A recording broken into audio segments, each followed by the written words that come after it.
राधे राधे दोस्तों, कैसे हैं आप सब। दोस्तों भारतीय रेलवे एक बड़ी कमाल की चीज़ लेके आया है, जहाँ पे हमारे जो वैष्णव सर हैं, मतलब रेलवे मिनिस्टर सर है, इन्होंने एक अनाउंसमेंट करी है कि हम 52 वीक्स 52 रिफॉर्म्स लेकर के आएंगे। मतलब एक साल के अंदर 52 हफ्ते होते हैं और 52 हफ्तों के अंदर 52 बड़े रिफॉर्म्स जो है रेलवे के अंदर लेकर के आएंगे, पूरे सिस्टम के अंदर। और आप समझ लीजिए कि लगभग हर 2-3 हफ्ते के अंदर अनाउंसमेंट होगी कि पिछले टाइम के अंदर क्या रिफॉर्म्स जो है लेकर के आए।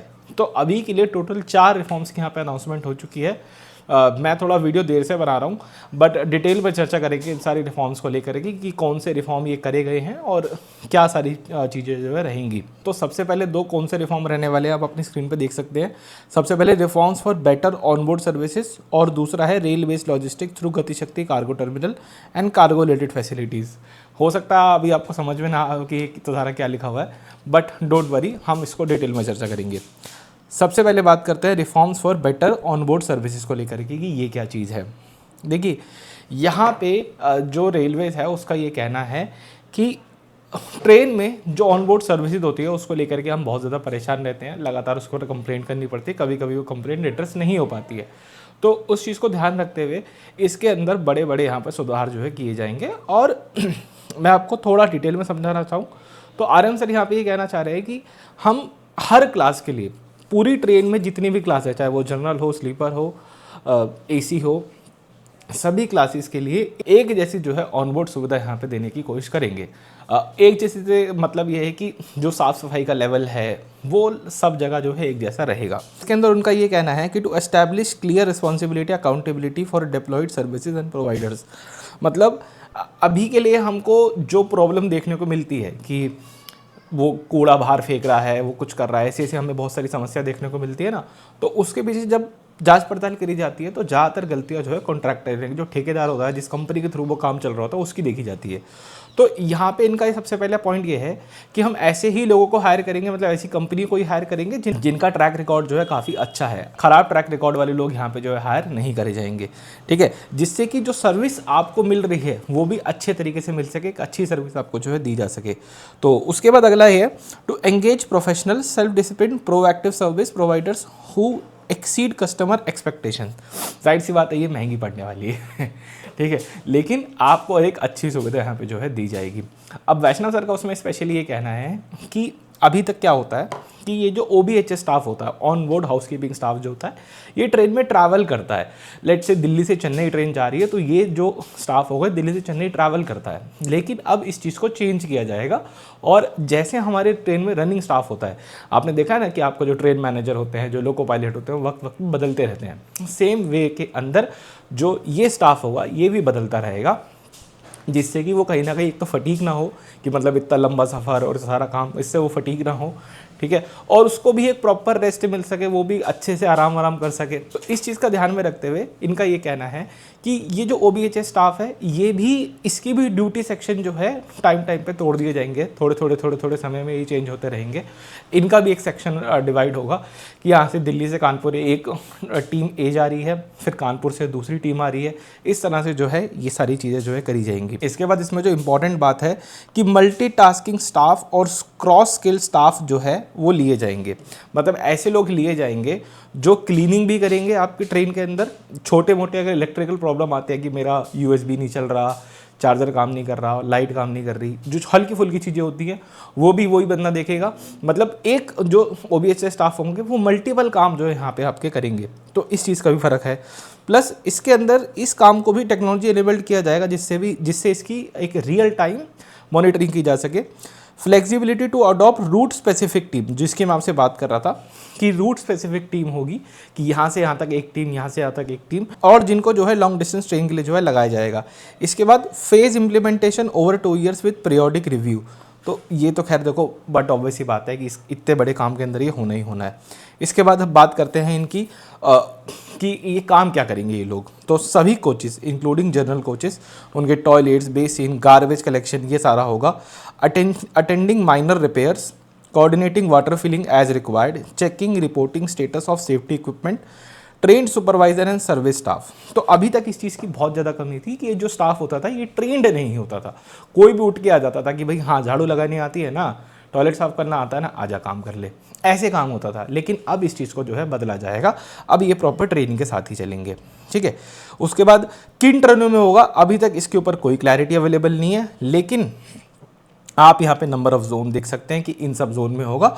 और इन सब जोन्स ने मतलब यहाँ पे टोटल 80 ट्रेन आप देख सकते हैं कि सेंट्रल रेलवे ने 6 ट्रेनें, इकोआर ने 6 ट्रेनें, ईसीआर ने 5 ट्रेनें, ईआर ने 5 ट्रेनें, एनसीआर ने 6 ट्रेनें, एनईआर ने 5 ट्रेनें, इन सब ने अपनी अपनी नंबर ऑफ ट्रेन को यहाँ पे जो आइडेंटिफाई कर दिया है कि हाँ ये जो काम है हम इन ट्रेन से जो है स्टार्ट करेंगे। इसके बाद आता है नेक्स्ट रिफॉर्म। ये बहुत इंपॉर्टेंट हर किसी के लिए नहीं, लेकिन एक बार सुन लेना, इसको मैं थोड़ा गो थ्रू लेवल पे समझाऊंगा आपको। अब दोस्तों ये है रेल बेस्ड लॉजिस्टिक थ्रू गति शक्ति cargo terminal and cargo related facility.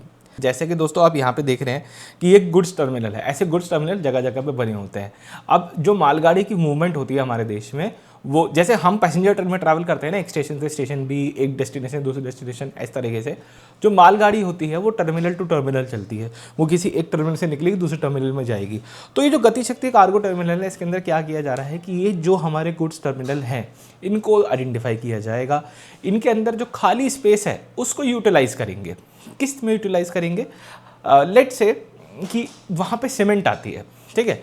अब सीमेंट जो है मतलब हमारे पास स्पेस अवेलेबल है, वहाँ पे सीमेंट लोड होती है, उतरती है, और फिर वो किसी दूसरे प्लांट में जाती है, वहाँ उसका आरएमसी बनाया जाता है, मतलब जो रेडी टू मिक्स कंक्रीट होता है वो बनाया जाता है, फिर वो ट्रक में भरा जाता है, फिर वो आगे भेजा जाता है।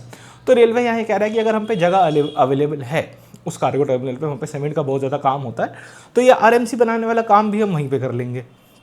अगर कहीं पे फूड ग्रेन्स आते हैं और किसी नियर बाय फैक्ट्री के अंदर उसका जो है प्रोसेसिंग वगैरह होती है, तो वो फैक्ट्री हम अपने ही स्पेस में लगा लेंगे। You are getting my point. तो इस तरीके के कुछ चेंजेस यहाँ पे जो है किए जाएंगे इसके अंदर।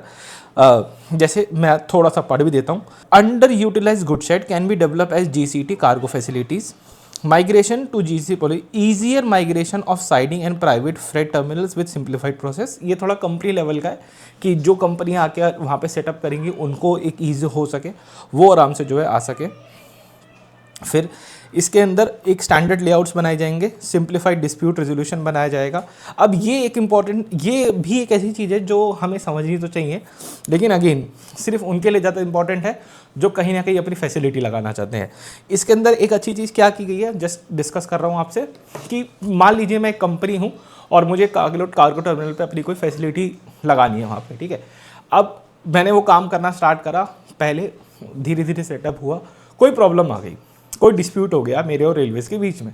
तो पहले क्या होता था कि ये जो डिस्प्यूट है ये सॉल्व होगा डायरेक्टली मिनिस्ट्री लेवल पे, लेकिन अब इस चीज़ को कम कर दिया। अब क्या हुआ कि मिनिस्ट्री लेवल पे पहले डिस्प्यूट जाएगा, फिर वो मिनिस्ट्री भी DRM को बोलेगी उस एरिया के कि भाई आप चेक करके बताओ, रिपोर्ट सबमिट करो क्या हुआ है। तो मिनिस्ट्री ने कहा कि ठीक है मैं बाद में इन करूँगी, आप इस डिस्प्यूट को DRM लेवल पे ही सॉल्व कर लो, आप इस डिस्प्यूट को DRM लेवल पे ही देख लो। तो यहाँ पे आप पढ़ भी सकते हैं, dispute resolution has been simplified with powers delegate to DRM, कि DRM लेवल पे ही जो है हो जाएगा। उसके अलावा लॉन्ग टर्म कॉन्ट्रैक्ट होंगे 50-50 साल के लगभग इन फैसिलिटीज़ के लिए। लॉन्ग टर्म कॉन्ट्रैक्ट कैसे कि भाई जो कंपनी आ रही है पूरा सेटअप कर रही है, तो उसको हम एक लंबे समय के लिए वो देंगे कि हाँ ठीक है आप 50 साल का हमसे कॉन्ट्रैक्ट कर रहे हैं, कि आप मान लीजिए आप आते हो 4-5 साल आपको सेटअप करने में भी लगेंगे, तो एटलीस्ट आपको 40-45 साल की विंडो दी जाए जहाँ पे आप काम कर सकें। इसके बाद जो तीसरा इनोवेशन था वो क्या था, वो मैं यहाँ आपको दिखा देता हूँ। थर्ड इनोवेशन क्या है कि एक पोर्टल बनाया गया, रेल टेक पोर्टल। आप में से कुछ लोग ऐसे होते होंगे, रेल फैंस या रेलवे के बारे में जानकारी रखने वाले लोग ही, जो पसंद करते होंगे कि हम अपनी कोई ना कोई इनोवेशन, कोई ना कोई सॉल्यूशन जो है वो रेलवे तक लेके जाएं, रेलवे उसको इम्प्लीमेंट करे और आगे पब्लिक में उसका फ़ायदा हो सके। तो इस रेल टेक पोर्टल की मदद से आप ये चीज़ जो है कर पाएंगे। है क्या, to engage innovators, startup, industry, institution to promote innovation, simplified new policy simplify selection of innovators through rail tech portal, इसके अंदर ये एक पूरी वेबसाइट है, इसमें आपको अपना लॉगिन बनाना है, 5000 वर्ड्स के अंदर आपको समझाना है कि आप क्या बदलाव लेकर आ रहे हो, क्या इनोवेशन लेकर के आ रहे हो। रेलवे में बैठे कोई ना कोई लोग उसको रिव्यू करेंगे, रिव्यू करने के बाद आपको बुलाया जाएगा या जो भी होगा वो आपको बताते जाएगा कि आपका रिव्यू एक्सेप्ट कर लिया। वो एक अलग प्रोसेस है, लेकिन ये एक बहुत अच्छी चीज़ है कि यदि आपको लगता है आप कोई भी सॉल्यूशन रेलवे को देना चाहते हैं, इस पोर्टल के माध्यम से आप जो है दे सकते हैं। जो ऑलरेडी बताए गए हैं कि वे इस तरीके के सॉल्यूशन हमें पहले भी आ चुके हैं, जैसे कि एलिफेंट जो वो हुआ था सारंग राजनेवल एक्सीडेंट, उसके बाद जो एलिफेंट डिटेक्शन सिस्टम लगाया था उसकी बात हो रही है। फिर fire based detection system, drone based broke rail detection system, rail stress monitoring, sensor based load calculation, solar panel, AI based coach cleaning monitoring system, obstruction detection in foggy environment और AI based pension dispute resolution. तो ये सारे system already इस innovation के माध्यम से जो है आए हैं। बाकी आप जो भी ऐड करना चाहें वो कर सकते हैं। इसके बाद एक बहुत बढ़िया चीज़ क्या की गई है कि जो रेलवे क्लेम्स होते थे, ठीक है, रेलवे क्लेम्स ट्रिब्यूनल RCT जो होता था, इसको ऑनलाइन कर दिया गया है। यदि आपका कोई भी डिस्प्यूट है रेलवे के साथ में, कोई भी आपका विवाद हो जाता है रेलवे के साथ में और आपको रेलवे के लिए कोई क्लेम फाइल करना है, तो पहले ये काम ऑफलाइन होता था। आपको उस जगह पे, लेट से मैं दिल्ली में रहता हूँ, मैं किसी ट्रेन से आ रहा था, सिकंदराबाद से आ रहा था, तो वो सिकंदराबाद में डिस्प्यूट फाइल होगा। वो चीज़ अब कैंसिल होकर उसको एक्सट्रीम ऑनलाइन कर दिया है कि आप कहीं से भी अपना जो है डिस्प्यूट फाइल कर सकते हैं, कभी भी अपना डिस्प्यूट जो है फाइल कर सकते हैं, ठीक है। तो ये वेबसाइट जो है 24 घंटा अवेलेबल होगी, जैसे कि आप यहाँ पढ़ भी सकते हैं। तो हाँ, ये अगेन जो है अच्छी चीज़ है। तो अभी के लिए ये टोटल जो है 4 रेलवे रिफॉर्म्स यहाँ पे किए गए हैं। कॉमेंट्स में आप लोग बताइएगा कि आपको ये कैसे लगे और कितने अच्छे लगे। मिलते हैं दोस्तों आपसे एक और वीडियो में। राधे राधे।